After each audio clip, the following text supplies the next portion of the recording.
Hi అండి అందరికీ. ఈ వీడియోలో గుమ్మడికాయ మరియు ఆకుకూర ఎలా వండాలో చూసేద్దాం. ముందుగా ఆకులో ఉన్న లేయర్స్ మొత్తం తీసుకోవాలి, సైడ్ ను ఉండేది మొత్తం కూర కలిపి నీట్గా కట్ చేసుకోవాలి ఈ విధంగా. తర్వాత మనం ముందుగా తీసించుకున్న గుమ్మడికాయని వాటర్తో శుభ్రం చేసుకోవాలి. శుభ్రం చేసిన గుమ్మడికాయని ఈ విధంగా చిన్నగా కట్ చేసుకోవాలి. కట్ చేసుకున్న తర్వాత ఉల్లిపాయలు, పచ్చిమిర్చి, కరివేపాకు కూరలో వేసుకోవాలి. దాంతోపాటు తెల్ల ఉల్లి కూడా వేసుకోవాలి.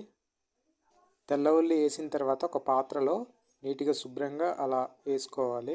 ఈ కూరతో పాటు బొస్తర పిక్కలు కూడా మిక్సింగ్లో వేసాం మేమైతే. ఓకే, కూర అయితే రెడీ అయిపోయింది. దీంట్లో కొంచెం ఆయిల్ వేసుకోవాలి. ఆయిల్ వేసిన తర్వాత దాంట్లో సరిపడా వాటర్ వేసుకోవాలి. వాటర్ వేసి పొయ్యిలో ఉడికించుకోవడమే. మేమైతే ముందుగానే ఉడికించాం. మధ్య మధ్యలో గరిటతో కలుపుకోవాలి. ఉడికిన తర్వాత దించేసుకొని కలుపుకోవడమే. మా కూర అయితే రెడీ అయిపోయింది. చూడండి ఇలా ఉంటుంది. ఓకే ఫ్రెండ్స్, చూసారు కదా మా గిరిజనులు ఎక్కువగా ఇష్టంగా తినే గుమ్మడి కూరని.